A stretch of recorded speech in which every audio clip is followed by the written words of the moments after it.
दोस्तों, कल्पना कीजिए कि अगर कोई इंसान अपनी पूरी जवानी साधु बनकर बिताए, ध्यान और तपस्या में डूबा रहे, लेकिन फिर एक दिन यह महसूस करे कि जिस सच्चाई को वह खोज रहा था, वह धर्म ग्रंथों के अलौकिक वादों में नहीं बल्कि रोजमर्रा की जिंदगी की सादगी में छिपी है, तो वह कैसा अनुभव होगा? क्या बिना भगवान और चमत्कारों में विश्वास किए भी इंसान बुद्ध के रास्ते पर चल सकता है और शांति पा सकता है? यही सवाल हमें गहराई से झकझोरता है। नमस्ते दोस्तों, स्वागत है आपका सुनो बुक समरी चैनल पर। आज हम जिस किताब के बारे में बात कर रहे हैं, उसका नाम है confession of a Buddhist atheist, जिसे स्टीफन बैचलर ने लिखा है। यह किताब हमें एक अनोखी यात्रा पर ले जाती है, जहां लेखक पहले तिब्बती और जैन परंपरा में साधु बनकर सालों तक जीते हैं, लेकिन धीरे धीरे उनके भीतर सवाल उठने लगते हैं। आखिरकार वे साधु जीवन छोड़ देते हैं, पर बुद्ध की मूल सीख से जुड़े रहते हैं, एक ऐसे नजरिए से जो किसी भी अलौकिक विश्वास या भगवान की अवधारणा पर निर्भर नहीं करता। यह किताब सिर्फ एक आत्मकथा नहीं है, बल्कि इसमें बुद्ध के जीवन और शिक्षाओं की नई व्याख्या भी है। इसमें लेखक हमें दिखाते हैं कि कैसे बुद्ध की असली सीख करुणा, सजगता और जिम्मेदारी पर आधारित थी, न कि कर्मफल और पुनर्जन्म जैसी मान्यताओं पर। यही कारण है कि इस किताब को आज सेक्युलर बौद्ध दृष्टिकोण की सबसे ईमानदार और साहसी व्याख्या माना जाता है। युवा अवस्था में जब दुनिया मजे, करियर और रिश्तों की दौड़ में उलझी हुई थी, तब एक युवक के मन में एक बिल्कुल अलग सवाल बार बार गूंज रहा था।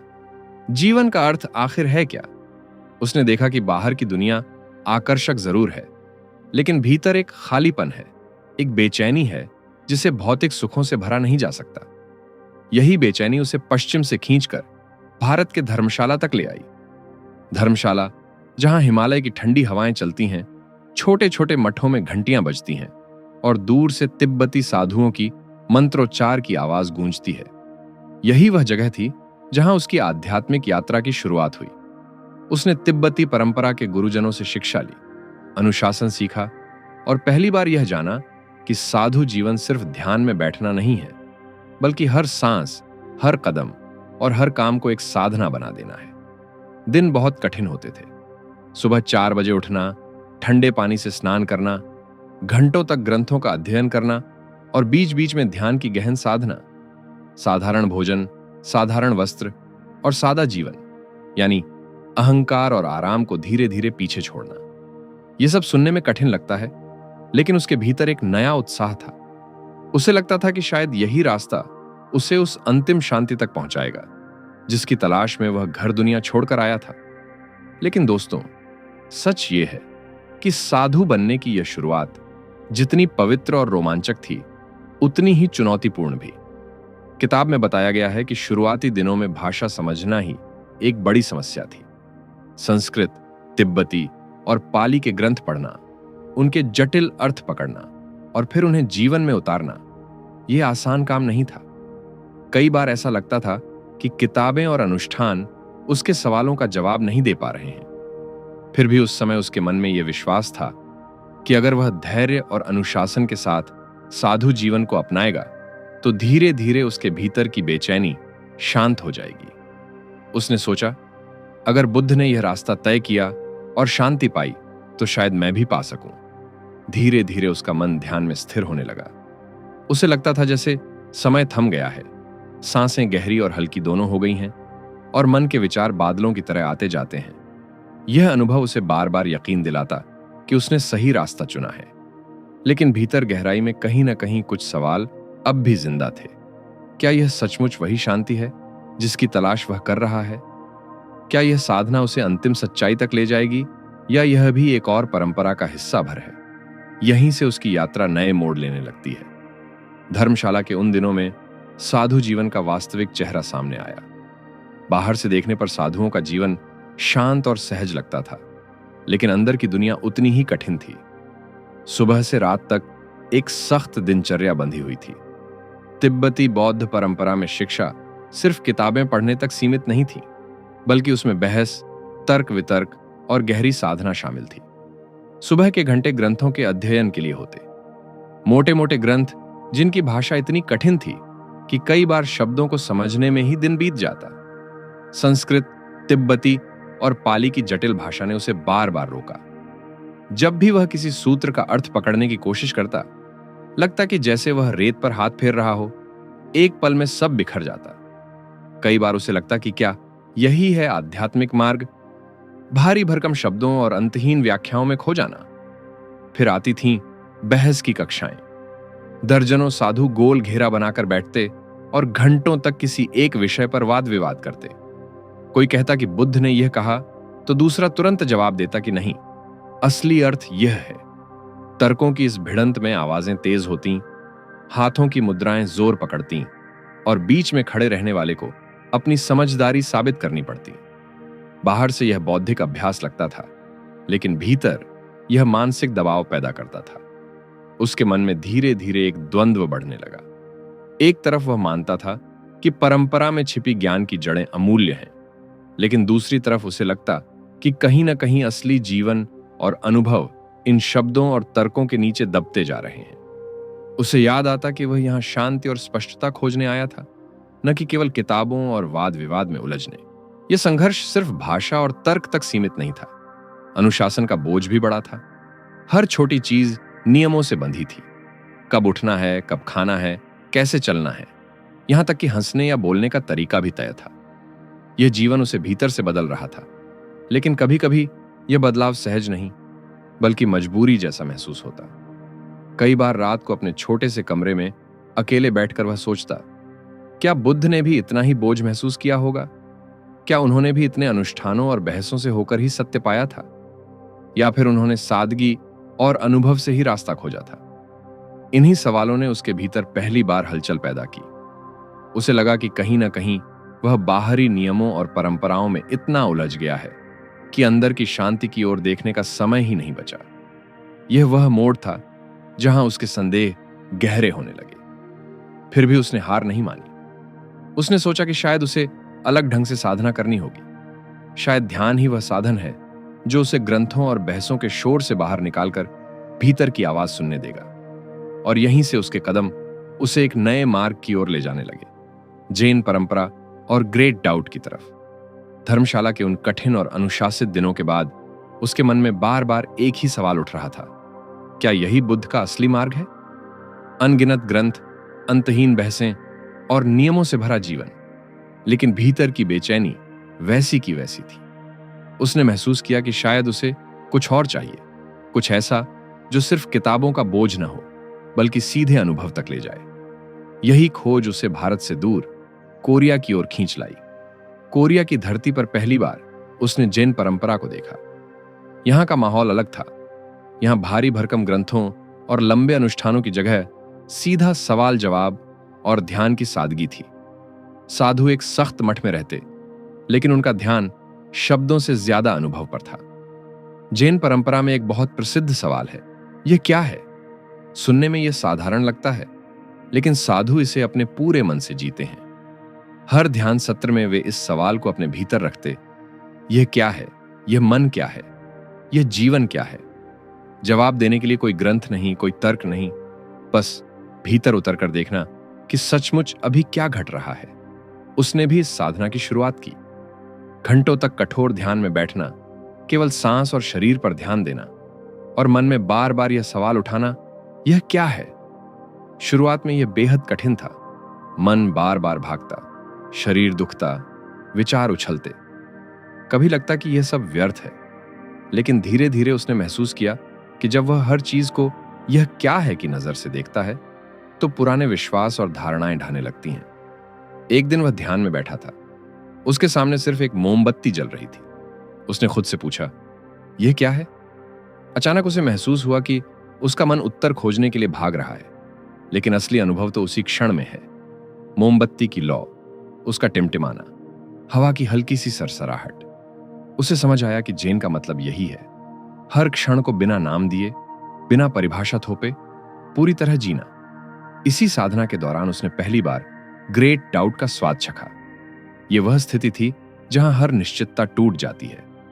न कोई स्थायी उत्तर, न कोई अंतिम निष्कर्ष, केवल सवाल बचता है, और उसी सवाल में गहरी शांति छिपी होती है। पहले यह डरावना लगता, जैसे जमीन पैरों के नीचे से खिसक रही हो, लेकिन धीरे धीरे उसने महसूस किया कि जब सभी पुराने सहारे टूटते हैं तभी असली स्वतंत्रता शुरू होती है। जैन परंपरा ने उसे यह सिखाया कि आध्यात्मिक जीवन का मकसद तैयार जवाब ढूंढना नहीं है, बल्कि सही सवालों के साथ जीना है। यह अनुभव उसे भीतर तक बदलने लगा। उसने देखा कि साधु जीवन की सबसे बड़ी ताकत बाहरी अनुशासन में नहीं, बल्कि भीतर की ईमानदार खोज में है। कोरिया के उन बरसों ने उसकी सोच की दिशा बदल दी। अब उसके भीतर यह स्पष्ट हो रहा था कि बुद्ध का मार्ग शायद परंपराओं, ग्रंथों और विश्वासों से कहीं बड़ा है। यह तो सीधी नजर है, जीवन को उसी क्षण में जैसा है वैसा देखने की कला। और यह कला तभी जन्म लेती है जब इंसान ग्रेट डाउट यानी गहरे और ईमानदार सवाल के साथ जीने को तैयार हो।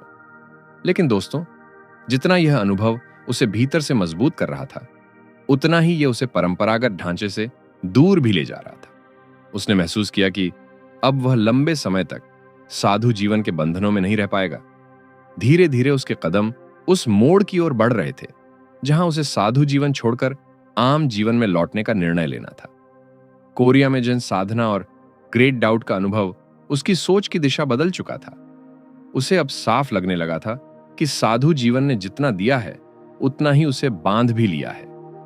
यह बांधाव सीधा नियमों और अनुशासनों का नहीं था, बल्कि उससे भी गहरा था।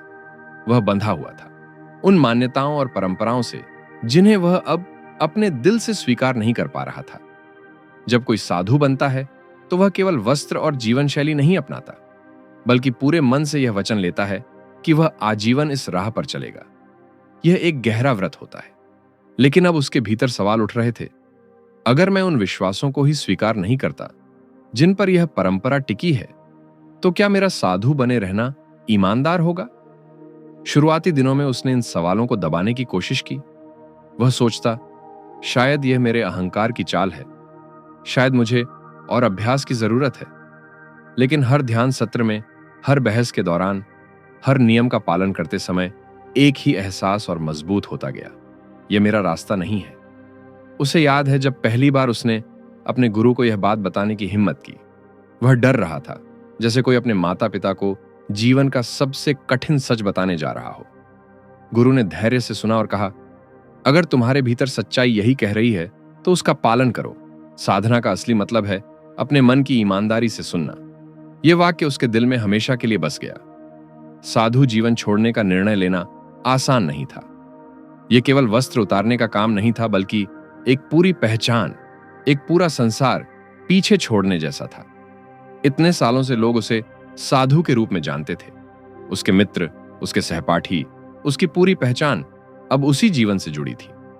अगर वह यह सब छोड़ देगा तो वह कौन होगा? साधु नहीं, गृहस्थ नहीं, तो फिर क्या? इस निर्णय के दौरान उसने बहुत अकेलापन महसूस किया। साधु जीवन छोड़ना मानो एक परिवार से अलग हो जाना था। लेकिन भीतर कहीं यह आवाज भी थी कि अगर वह ईमानदार है तो उसे अपनी राह खुद बनानी होगी, चाहे वह कितनी भी कठिन क्यों ना हो। जब आखिरकार उसने वस्त्र उतार दिए तो उसे एक अजीब सी हल्की सी आजादी महसूस हुई, जैसे लंबे समय से कंधों पर रखा बोझ अचानक उतर गया हो। लेकिन साथ ही एक खालीपन भी था। इतने साल जिस पहचान के साथ जिया था, अब वह खत्म हो गई थी। उसने सोचा, अब मुझे खुद से शुरुआत करनी होगी। साधु का जीवन पीछे छूट गया है, लेकिन बुद्ध की राह अभी भी मेरे सामने है। फर्क सिर्फ इतना है कि अब मैं इसे अपने तरीके से देखूंगा, बिना उन मान्यताओं और परंपराओं के बोझ के जो मेरे लिए सच नहीं है। यहीं से उसकी यात्रा एक नए चरण में प्रवेश करती है, गृहस्थ जीवन में लौटने की यात्रा। लेकिन यह साधारण वापसी नहीं थी।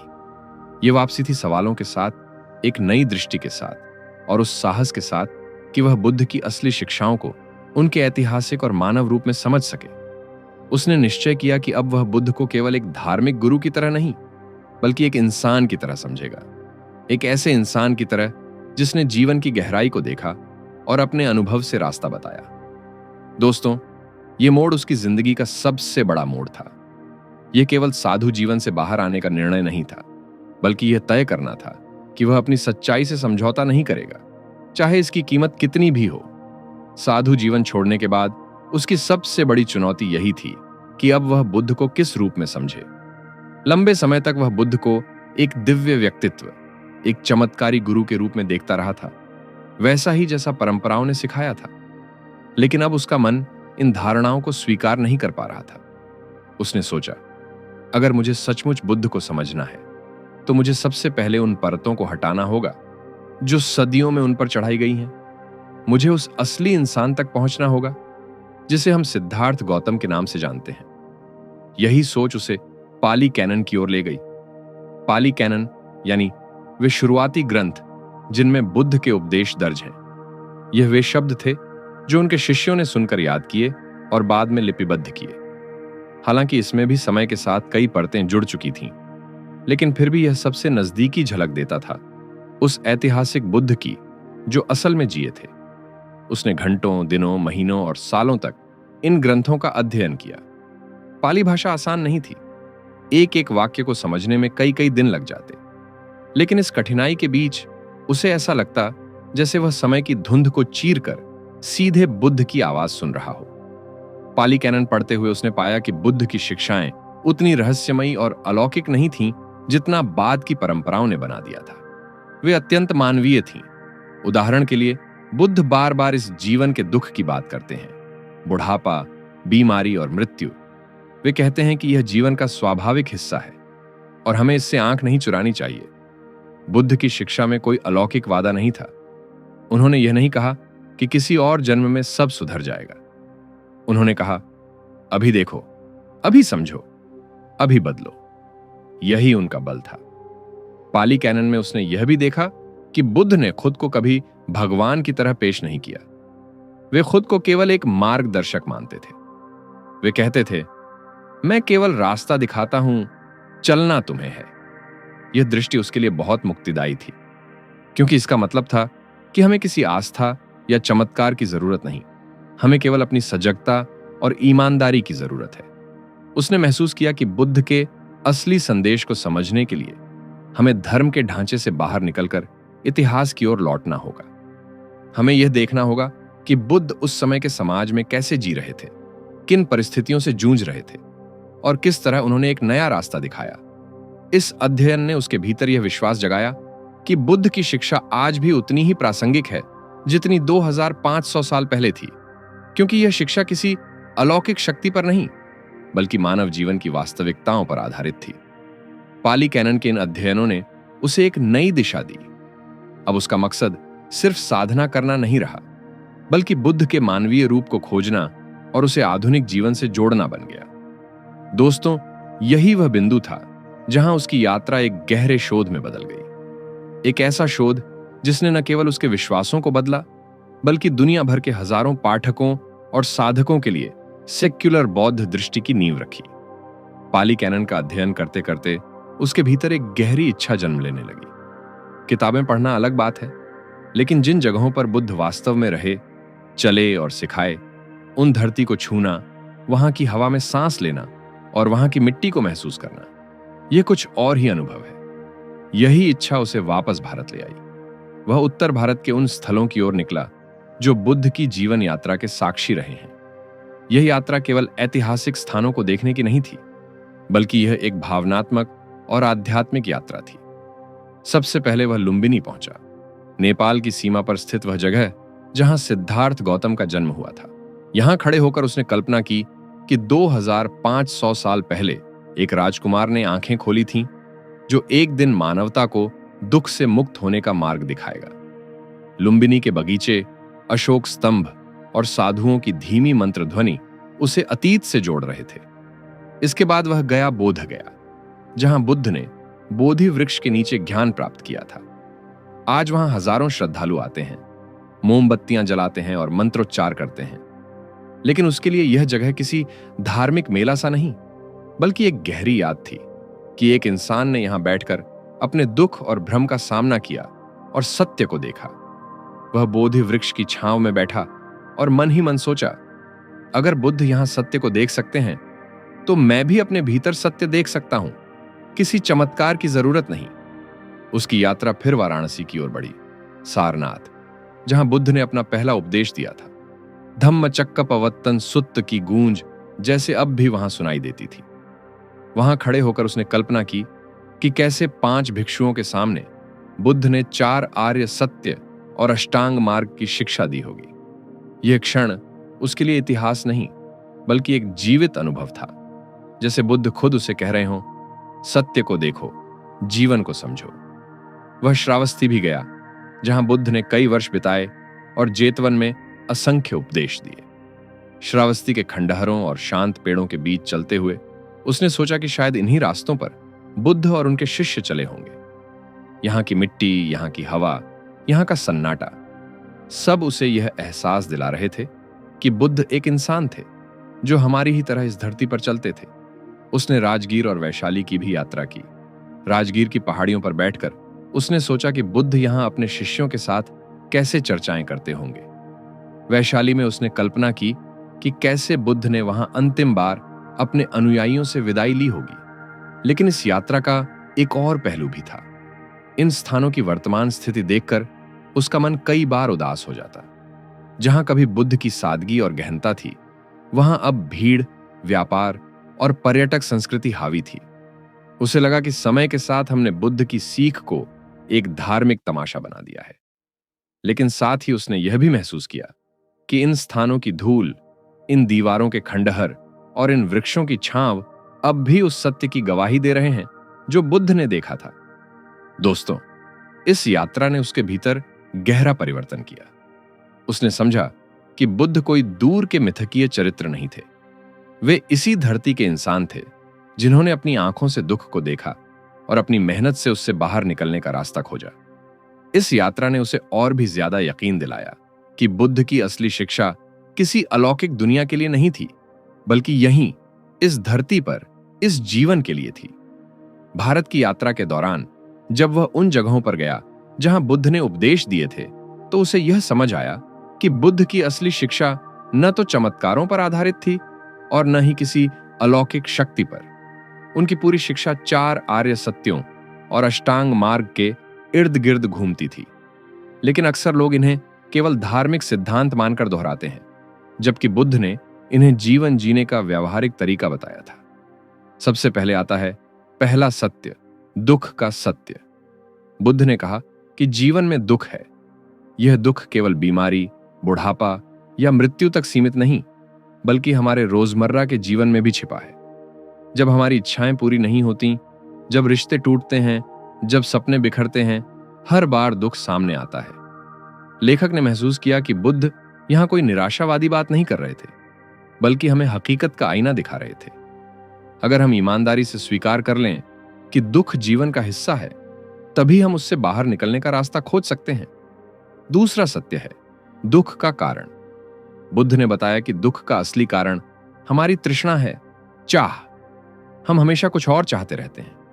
अगर हमारे पास पैसा है तो और ज्यादा चाहिए, अगर हमें सफलता मिलती है तो और बड़ी चाहिए।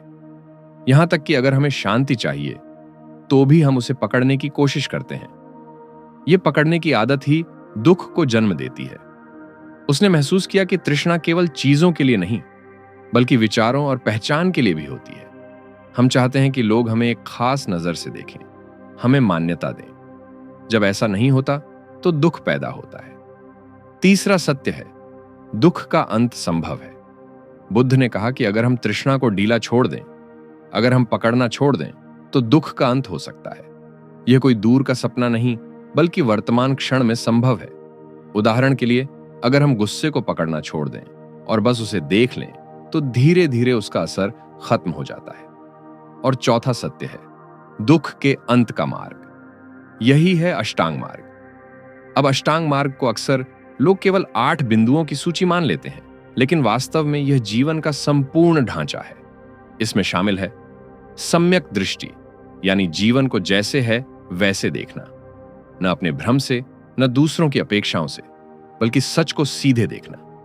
सम्यक संकल्प, यानी हमारे इरादे करुणा, अहिंसा और सजगता पर आधारित हों। सम्यक वाणी, यानी सच बोलना, मधुर बोलना और बेवजह दूसरों को आहत न करना। सम्यक कर्म, यानी हमारे काम ऐसे हों जो दूसरों और खुद दोनों के लिए कल्याणकारी हों। सम्यक आजीविका, यानी हमारी जीविका ऐसी हो जिसमें धोखा, हिंसा या शोषण न हो। सम्यक प्रयास, यानी नकारात्मक प्रवृत्तियों को छोड़ने और सकारात्मक आदतें विकसित करने का निरंतर प्रयास। सम्यक स्मृति, यानी हर क्षण सजग रहना। खाना खाते समय, चलते समय, बोलते समय भी पूरी तरह उपस्थित रहना। और अंत में सम्यक समाधि यानी ध्यान, जिससे मन गहराई में स्थिर और शांत होता है। इस मार्ग को केवल साधना करने वाले भिक्षुओं के लिए नहीं बताया गया था, यह आम इंसानों के लिए था। किसी किसान के लिए, किसी व्यापारी के लिए, किसी माँ बाप के लिए, हर कोई अपने जीवन में इसे उतार सकता है। उसने महसूस किया कि 4 आर्य सत्य और अष्टांग मार्ग सिर्फ धार्मिक सिद्धांत नहीं, बल्कि आत्मनिरीक्षण और व्यवहार का उपकरण है। अगर इन्हें केवल याद करने की चीज मान लिया जाए तो इनका कोई फायदा नहीं, लेकिन अगर इन्हें रोजमर्रा के जीवन में जिया जाए तो यह जीवन को पूरी तरह बदल सकते हैं। दोस्तों, यहां पर सबसे गहरी बात यह है कि बुद्ध हमें किसी और जन्म की ओर नहीं भेजते। वे कहते हैं, यहीं, अभी, इस क्षण में सजग रहो, यहीं दुख को पहचानो और यहीं उसका अंत करो। यही वह शिक्षा है जिसने लेखक के मन को झकझोर दिया और उसकी आध्यात्मिक यात्रा को एक बिल्कुल नए स्तर पर पहुंचा दिया। 4 आर्य सत्यों और अष्टांग मार्ग को समझने के बाद अगला कदम था बुद्ध की उस शिक्षा को पकड़ना जिसे उन्होंने बार बार दोहराया। निर्भर समुत्पादन यानी सब कुछ कारण और परिस्थिति पर निर्भर होकर उत्पन्न होता है। इसे अंग्रेजी में डिपेंडेंट ओरिजिनेशन कहा जाता है। यह सुनने में जटिल लगता है, लेकिन इसका सार बेहद सीधा है। इस दुनिया में कुछ भी अकेले नहीं होता। हर चीज किसी और चीज पर निर्भर होकर पैदा होती है। जैसे एक बीज को देख लीजिए, अगर बीज को मिट्टी, पानी, धूप और समय न मिले तो वह कभी पौधा नहीं बन सकता। बीज अकेले कुछ नहीं कर सकता। इसी तरह हमारा जीवन, हमारी भावनाएं और हमारे दुख भी परिस्थितियों पर आधारित होते हैं। बुद्ध ने समझाया कि दुख भी कारण और शर्तों पर निर्भर होकर पैदा होता है। जब अज्ञानता होती है तो उससे तृष्णा जन्म लेती है। तृष्णा से पकड़ने की आदत पैदा होती है।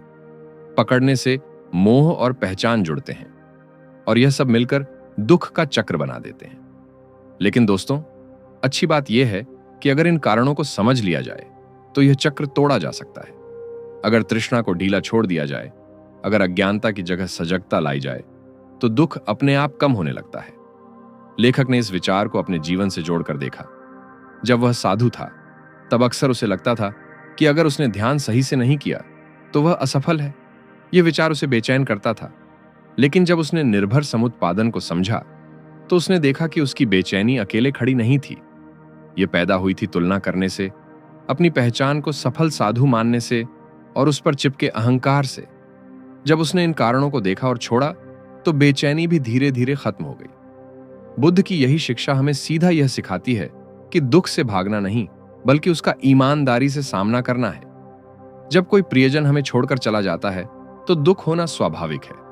लेकिन अगर हम उस दुख को यह कहकर और बढ़ाते हैं कि यह नहीं होना चाहिए था या मेरे साथ ही क्यों हुआ, तो पीड़ा गहरी हो जाती है। अगर हम बस यह स्वीकार कर लें कि हां, यह जीवन का हिस्सा है, तो धीरे धीरे मन शांत हो जाता है। यानी दुख अपने आप समस्या नहीं है। असली समस्या है हमारा उससे बचने या उसे नकारने का तरीका। बुद्ध कहते हैं कि अगर हम दुख को ईमानदारी से देख लें, उसे महसूस कर लें, तो वह हमें सिखाने लगता है। दुख हमें यह दिखाता है कि हमने कहां ज्यादा पकड़ बना ली है, कहां ज्यादा उम्मीदें जोड़ ली हैं और कहां हम खुद को भ्रम में डाल रहे हैं। यहां लेखक का अनुभव बड़ा गहरा है। उसने महसूस किया कि जब वह साधु जीवन छोड़ रहा था, तब उसके भीतर बहुत डर और अपराध बोध था। उसे लगता था कि वह असफल हो गया। लेकिन जब उसने इस अनुभव को ध्यान से देखा तो समझ आया कि उसका दुख केवल बाहर से नहीं आया, बल्कि उसकी अपनी अपेक्षाओं और तुलना से पैदा हुआ था। जब उसने इन्हें छोड़ा तो उसका दुख हल्का होने लगा। दोस्तों, निर्भर समुत्पादन हमें यह सिखाता है कि जीवन को हम छोटे छोटे कारणों की कड़ी की तरह देखें। हर भाव, हर विचार, हर दुख, सबकी कोई ना कोई जड़ होती है। अगर हम उस जड़ को पहचान लें तो हम दुख को बदल सकते हैं। इस शिक्षा का सबसे बड़ा फायदा यह है कि यह हमें किसी जादू या भविष्य के भरोसे नहीं रखती। यह कहती है कि अभी, इसी क्षण में आप अपने अनुभव को देखकर उसे बदल सकते हैं, और यही असली आजादी है। साधु जीवन छोड़ने और पाली कैनन के अध्ययन के बाद उसके सामने सबसे बड़ा सवाल यही था, क्या बुद्ध की शिक्षा को बिना अलौकिक मान्यताओं के भी जिया जा सकता है? क्योंकि सच यह है कि बौद्ध धर्म की परंपराओं में समय के साथ बहुत सी धारणाएं जुड़ गई थीं। कर्मफल, पुनर्जन्म, स्वर्ग नरक, देवी देवता, चमत्कार और तरह तरह के अदृश्य लोग। लेकिन जब उसने बुद्ध के शुरुआती उपदेश पढ़े तो उसे साफ दिखा कि बुद्ध का असली जोर इन बातों पर नहीं था। बुद्ध ने हमें किसी अदृश्य दुनिया के वादे नहीं दिए। उन्होंने हमें यही कहा, दुख है, उसके कारण है और उन्हें अभी इसी जीवन में समाप्त किया जा सकता है। लेखक ने महसूस किया कि अगर हम बुद्ध की शिक्षा को इन अलौकिक परतों से मुक्त कर दें तो वह और भी अधिक ताकतवर और प्रासंगिक हो जाती है, क्योंकि तब यह किसी धार्मिक आस्था की मांग नहीं करती बल्कि सीधे अनुभव पर आधारित हो जाती है। उसने खुद से पूछा, क्या मुझे सचमुच यह मानना जरूरी है कि मरने के बाद मैं किसी और जन्म में आऊंगा? अगर मैं ऐसा नहीं मानता तो क्या इसका मतलब है कि मैं बुद्ध की राह पर नहीं चल सकता? और उसके भीतर से आवाज आई, नहीं, असली सवाल यह है कि मैं अभी कैसे जी रहा हूं, अभी अपने दुख से कैसे निपट रहा हूं और अभी दूसरों के साथ कैसा व्यवहार कर रहा हूं। यही से सेक्युलर बौद्ध दृष्टिकोण जन्म लेता है। इसका मतलब है बुद्ध की शिक्षाओं को बिना किसी धार्मिक चोले के, बिना किसी अलौकिक विश्वास के अपनाना, यानी ध्यान, करुणा, सजगता और नैतिकता को जीवन में उतारना। लेकिन पुनर्जन्म या कर्म फल जैसी धारणाओं पर विश्वास करना जरूरी नहीं। इस दृष्टि का असर बहुत गहरा है। जब हम यह मानना छोड़ देते हैं कि हर चीज किसी अदृश्य कर्मफल का नतीजा है, तब हम अपनी जिम्मेदारी खुद लेने लगते हैं। अगर मैं गुस्से में हूं तो यह मेरे पिछले जन्म का फल नहीं बल्कि मेरे वर्तमान विचारों और आदतों का परिणाम है। और अगर मैं सजग होकर इन्हें बदलूं तो मेरा जीवन अभी बदल सकता है। सेक्युलर दृष्टिकोण हमें एक और आजादी देता है। हम यह तय कर सकते हैं कि बुद्ध की कौन सी शिक्षाएं हमारे लिए आज के समय में उपयोगी हैं। हमें सब कुछ मानने की मजबूरी नहीं है। उदाहरण के लिए, हम ध्यान और सजगता को अपनाकर तनाव कम कर सकते हैं, रिश्तों को बेहतर बना सकते हैं और काम में संतुलन पा सकते हैं, बिना यह सोचे कि अगला जन्म होगा या नहीं। लेखक ने महसूस किया कि इस दृष्टिकोण से बुद्ध और भी ज्यादा इंसान नजर आते हैं। वे कोई भगवान नहीं थे बल्कि एक इंसान थे जिन्होंने दुख देखा, उससे जूझा और रास्ता खोजा। और अगर उन्होंने यह किया तो हम भी कर सकते हैं। दोस्तों, इस हिस्से की सबसे खूबसूरत बात यह है कि यह हमें बाहर नहीं, भीतर देखने को कहता है। हमें किसी ईश्वर की कृपा की प्रतीक्षा नहीं करनी, न ही किसी भविष्य के स्वर्ग की। असली स्वर्ग है जब हम इस क्षण में लालच, गुस्सा और भ्रम से मुक्त होकर जीते हैं। यही सेक्युलर बौद्ध दृष्टिकोण है, एक ऐसा मार्ग जो किसी को भी अपनाने के लिए खुला है, चाहे वह किसी भी धर्म, जाति या संस्कृति से आता हो। यह मार्ग कहता है, आओ, देखो, अनुभव करो और खुद समझो। दोस्तों, अक्सर हम सोचते हैं कि ध्यान और साधना केवल मठों या गुफाओं में होती है, लेकिन लेखक ने जब साधु जीवन छोड़कर आम जीवन अपनाया तो उसने महसूस किया कि असली चुनौती यही है, बुद्ध की शिक्षाओं को रोजमर्रा की जिंदगी में कैसे उतारा जाए। सबसे पहले आती है सजगता, यानी माइंडफुलनेस। सजगता का मतलब है हर क्षण पूरी तरह उपस्थित रहना। जब हम खाना खा रहे हों तो बस खाना खाएं, जब चल रहे हों तो बस चलें, जब किसी से बात कर रहे हों तो पूरी तरह उसकी बात सुनें। अक्सर हम शारीरिक रूप से एक जगह होते हैं, लेकिन मन कहीं और भाग रहा होता है, भविष्य की चिंताओं या अतीत की यादों में। यही असजगता हमें बेचैन और थका देती है। लेखक बताता है कि उसने यह साधना छोटे छोटे कामों से शुरू की। सुबह चाय बनाते समय वह ध्यान देता कि पानी कैसे उबल रहा है, चाय की खुशबू कैसी है, कप हाथ में कैसा लग रहा है। ये साधारण अनुभव अचानक गहरे हो जाते, क्योंकि उनमें अब भाग दौड़ और अनदेखी नहीं थी, बल्कि ध्यान और सराहना थी। दूसरा पहलू है करुणा। सजगता केवल खुद को देखने तक सीमित नहीं है, यह हमें दूसरों के दुख को भी पहचानना सिखाती है। लेखक ने महसूस किया कि जब हम सचमुच सजग होते हैं तो हमें पता चलता है कि सामने वाला भी हमारी तरह दुख और खुशियों से गुजर रहा है। यही समझ करुणा को जन्म देती है। उदाहरण के लिए, अगर कोई हम पर गुस्सा करता है तो हम आमतौर पर तुरंत प्रतिक्रिया दे देते हैं, लेकिन अगर हम सजग हैं तो हम रुक सकते हैं और सोच सकते हैं, शायद वह खुद अंदर से दुखी है, शायद उसकी तकलीफ ही उसके गुस्से की वजह है। यह सोच हमारे भीतर करुणा लाती है और हम प्रतिक्रिया के बजाय समझदारी से जवाब दे पाते हैं। करुणा का मतलब हमेशा दूसरों के लिए बड़े काम करना नहीं होता। यह छोटे छोटे इशारों में भी दिखती है। किसी को ध्यान से सुनना, जरूरत पड़ने पर मदद करना, किसी को यह एहसास दिलाना कि वह अकेला नहीं है। सजगता और करुणा दोनों मिलकर जीवन को बदल देते हैं। जब हम सजग होते हैं तो हमें अपने भीतर की आदतें दिखने लगती हैं, गुस्सा, ईर्ष्या, चिंता। और जब हम करुणामय होते हैं तो हम इन्हें दूसरों पर थोपने की बजाय धीरे धीरे छोड़ने लगते हैं। लेखक कहता है कि बुद्ध की शिक्षा का असली मकसद यही है, न कि किसी अलौकिक लोक में मुक्ति पाना, बल्कि अपने रिश्तों और कामों में सजगता और करुणा लाना। जब हम यह करते हैं तो जीवन एकदम अलग महसूस होता है, हर दिन साधना बन जाता है। सोचिए, अगर हम केवल दिन के कुछ पल सजग होकर बिताएं, भोजन के दौरान, बातचीत के दौरान, काम के बीच एक गहरी सांस लेकर, तो कितना फर्क आ सकता है। और अगर हम हर दिन किसी एक व्यक्ति के साथ थोड़ा करुणामय व्यवहार करें तो धीरे धीरे हमारे रिश्तों और माहौल में कितनी गर्माहट फैल सकती है। दोस्तों, यही वह साधना है जो मठों से निकलकर हमारे घरों और दफ्तरों तक आ सकती है। यही बुद्ध का असली उपहार है, ध्यान, सजगता और करुणा, जो किसी भी इंसान को शांति और संतुलन दे सकती है। दोस्तों, अब तक की इस यात्रा में हमने देखा कि कैसे एक इंसान ने साधु जीवन से लेकर गृहस्थ जीवन तक हर कदम पर ईमानदारी से अपने सवालों का सामना किया। उसने यह दिखाया कि बुद्ध की राह चमत्कारों और अलौकिक मान्यताओं पर नहीं, बल्कि सजगता और करुणा पर टिकी है। लेकिन अब यहां एक सवाल सीधा आपके सामने है, जरा खुद से पूछिए, अगर आपको यह यकीन हो जाए कि न कोई पुनर्जन्म है, न कोई अदृश्य न्यायालय है जो हर कर्म का हिसाब रखेगा, तो क्या आप फिर भी दयालु, ईमानदार और जिम्मेदार बने रहेंगे?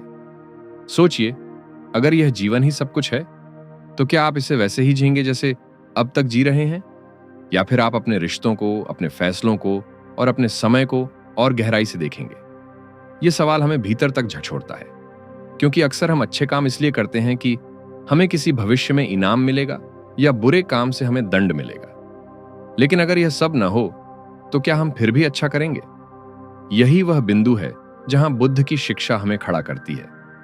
बुद्ध कहते हैं, अच्छाई इसलिए नहीं कि कोई देख रहा है, बल्कि इसलिए कि यही सबसे ईमानदार और मानवीय तरीका है। तो दोस्तों, इस वीडियो को सुनने के बाद मैं चाहता हूं कि आप कमेंट में अपना दिल खोलकर लिखें। अगर आपके सामने से पुनर्जन्म और कर्मफल की धारणा हटा दी जाए तो क्या आप अपने जीवन में बदलाव लाएंगे? और अगर हां, तो सबसे पहले किस चीज को बदलना चाहेंगे? आपका जवाब न केवल आपके लिए आत्ममंथन होगा, बल्कि दूसरों के लिए भी प्रेरणा बन सकता है। आधुनिक जीवन में बुद्ध की सीख की प्रासंगिकता। दोस्तों, अक्सर लोग सोचते हैं कि बुद्ध की शिक्षा केवल साधुओं या आध्यात्मिक लोगों के लिए है, लेकिन सच तो यह है कि बुद्ध ने जो रास्ता दिखाया था वह साधारण इंसानों के लिए ही था। किसी किसान के लिए, किसी व्यापारी के लिए, किसी माता पिता के लिए। सवाल यह नहीं है कि आप मठ में रहते हैं या घर में, बल्कि यह है कि क्या आप अपने जीवन को सजगता और करुणा से जीते हैं या नहीं। आज की दुनिया देखिए, तेज रफ्तार, निरंतर प्रतिस्पर्धा और हर पल तनाव। लोग सुबह उठते ही फोन देखते हैं, सोशल मीडिया स्क्रॉल करते हैं, काम पर भागते हैं और दिन खत्म होते होते थक कर चूर हो जाते हैं। रिश्तों में दूरी बढ़ती है, मन में चिंता रहती है और जीवन एक न खत्म होने वाली दौड़ जैसा लगता है। यहीं पर बुद्ध की सीख सबसे प्रासंगिक हो जाती है। पहला पहलू है सजगता। आज ज्यादातर लोग ऑटो पायलट मोड में जीते हैं। खाना खाते हैं तो ध्यान टीवी पर है, बात करते हैं तो मन फोन पर है और चलते हैं तो सोच किसी और ही जगह घूम रही होती है। बुद्ध कहते हैं, रुको, इस क्षण को जियो। अगर हम सिर्फ दिन के कुछ पलों में भी पूरी तरह सजग हो जाएं, तो तनाव आधा हो सकता है। उदाहरण के लिए, ऑफिस का काम करते हुए अगर आप बीच बीच में 2 मिनट अपनी सांसों पर ध्यान दें तो दिमाग तरोताजा हो जाएगा। दूसरा पहलू है करुणा। आज की दुनिया में रिश्ते बहुत नाजुक हो गए हैं। लोग छोटी सी बात पर आहत हो जाते हैं, गुस्सा कर लेते हैं और अलग हो जाते हैं। लेकिन अगर हम दूसरों के दुख को पहचानना सीख लें तो रिश्ते मजबूत हो सकते हैं। सोचिए, अगर हम हर बार गुस्से में प्रतिक्रिया देने से पहले एक पल रुककर यह सोचें, सामने वाला भी इंसान है, उसकी भी तकलीफें हैं, तो कितनी अनावश्यक बहसें और टूटने टल सकती हैं। तीसरा पहलू है संतुलन। आधुनिक जीवन में लोग या तो पूरी तरह काम में डूब जाते हैं या पूरी तरह सुख सुविधाओं की दौड़ में। बुद्ध का अष्टांग मार्ग हमें बीच का रास्ता दिखाता है, न तो अत्यधिक तपस्या, न ही अतिभोग, बस संतुलन। यही संतुलन आज के तनावपूर्ण जीवन में सबसे ज्यादा जरूरी है। चौथा पहलू है जिम्मेदारी। अक्सर हम अपनी समस्याओं का दोष बाहर डाल देते हैं, कंपनी, समाज, किस्मत या सरकार पर। लेकिन बुद्ध की शिक्षा हमें भीतर देखने को कहती है। दुख बाहर नहीं, हमारे अपने मन की तृष्णा और पकड़ से पैदा होता है। अगर हम यह समझ लें तो शिकायत करने की बजाय बदलाव लाने की ताकत हमारे हाथ में आ जाती है। लेखक बताता है कि उसने देखा कि कैसे ध्यान और सजगता की साधना करने वाले लोग अपने काम में और ज्यादा फोकस्ड और क्रिएटिव हो जाते हैं। कैसे माता पिता सजग होकर बच्चों के साथ समय बिताते हैं तो उनका रिश्ता गहरा हो जाता है, और कैसे करुणा से भरा व्यवहार कार्यस्थल का माहौल बदल सकता है। दोस्तों, यही वजह है कि आज माइंडफुलनेस और मेडिटेशन दुनिया भर में लोकप्रिय हो रहे हैं, क्योंकि वे सीधे हमारी आधुनिक समस्याओं का समाधान देते हैं। लेकिन फर्क यह है कि असली सजगता केवल तकनीक नहीं है, यह जीवन का नजरिया है। यह केवल तनाव घटाने का तरीका नहीं, बल्कि एक ऐसा मार्ग है जो हमें भीतर से बदलता है। तो चाहे आप छात्र हों, प्रोफेशनल हों, व्यापारी हों या गृहिणी, बुद्ध की शिक्षा आज भी आपके लिए उतनी ही उपयोगी है। यह आपको सिखाती है कि कैसे आप अपने समय को, अपने रिश्तों को और अपने मन को संतुलित रखें। और सबसे खास बात यह है कि इसके लिए आपको किसी धर्म बदलने, किसी चमत्कार में विश्वास करने या किसी व्रत विधि अपनाने की जरूरत नहीं है। आपको बस सजग होना है, करुणामय होना है और ईमानदारी से अपने जीवन को देखना है। दोस्तों, इस पूरी यात्रा को पीछे मुड़कर देखें तो हमें एक बहुत ही गहरी बात समझ में आती है। शांति कोई दूर का सपना नहीं है। यह किसी भविष्य के वादे या किसी अगले जन्म की उम्मीद में छिपी हुई नहीं है। यह न तो अलौकिक शक्तियों की कृपा से मिलती है और न ही जटिल धार्मिक अनुष्ठानों से। शांति तो यही है, हमारी सांसों में, हमारे रिश्तों में, हमारे छोटे छोटे कामों में। लेखक की जिंदगी हमें यह दिखाती है कि सच्चाई से मुंह मोड़ने से कुछ हासिल नहीं होता। उसने साधु जीवन जिया, उसने कठोर अनुशासन और परंपराओं का अनुभव किया, लेकिन जब भीतर के सवालों ने जवाब नहीं पाए तो उसने ईमानदारी से उस जीवन को छोड़ने का साहस किया। यही उसकी सबसे बड़ी जीत थी, अपने मन की सच्चाई को मानना। बुद्ध की शिक्षा भी हमें यही कहती है, आओ और देखो, खुद अनुभव करो। इसका मतलब है कि आप दूसरों के कहने पर विश्वास न करें, बल्कि अपने जीवन में सजगता और करुणा को उतारकर खुद देखें कि क्या बदलता है। जब हम दुख से भागते नहीं बल्कि उसे स्वीकार करते हैं तो हम समझ पाते हैं कि दुख हमारी तृष्णा और पकड़ से पैदा होता है, और जब हम इस पकड़ को ढीला छोड़ देते हैं तो भीतर हल्कापन आता है। यही असली मुक्ति है। आज की दुनिया में जब हर तरफ भाग दौड़, तनाव और असुरक्षा है, तो बुद्ध का यह संदेश पहले से भी ज्यादा प्रासंगिक हो जाता है कि शांति बाहर नहीं, भीतर है। और भीतर की यह शांति तभी संभव है जब हम हर क्षण सजग होकर जिए, करुणा से व्यवहार करें और अपने फैसलों की जिम्मेदारी खुद लें। दोस्तों, सोचिए, अगर हम हर दिन बस कुछ मिनट सजग होकर बिताएं, हर दिन किसी एक इंसान के साथ करुणामय व्यवहार करें और हर दिन अपने दुख को ईमानदारी से देखें, तो हमारा जीवन कितना बदल सकता है। धीरे धीरे यह बदलाव सिर्फ हमारे भीतर नहीं रहेगा, बल्कि हमारे परिवार, हमारे रिश्तों और हमारे समाज तक फैलेगा। और यही असली बुद्ध का मार्ग है, न कि किसी अदृश्य लोक तक पहुंचना, बल्कि इस धरती पर, इस जीवन में एक बेहतर इंसान बनना। दोस्तों, इस यात्रा में हमने जाना कि शांति किसी गुफा में छिपी चीज नहीं है, न ही यह भविष्य की किसी उम्मीद पर टिकी है। यह तो यही है, हमारी सांसों में, हमारी सजगता में और हमारी करुणा भरे व्यवहार में। अगर आपको यह वीडियो अच्छा लगा हो तो इसे लाइक कीजिए, अपने दोस्तों और परिवार के साथ शेयर कीजिए, ताकि और लोग भी बुद्ध की इन गहरी लेकिन सरल शिक्षाओं से जुड़ सकें। और हाँ, चैनल को सब्सक्राइब करना मत भूलिए। आपके लिए इस किताब का संक्षिप्त PDF भी उपलब्ध है, आप उसे डाउनलोड कर सकते हैं। हम हर हफ्ते आपके लिए ऐसी ही जीवन परिवर्तनकारी किताबों की कहानियां लेकर आते हैं। आपकी सहभागिता हमें और मजबूत बनाती है। तो कमेंट में जरूर लिखें, आपको इस किताब से कौन सा विचार सबसे ज्यादा छू गया। मिलते हैं अगले वीडियो में। तब तक सजग रहिए, करुणामय रहिए और अपने जीवन को शांति से भरिए। जय हिंद।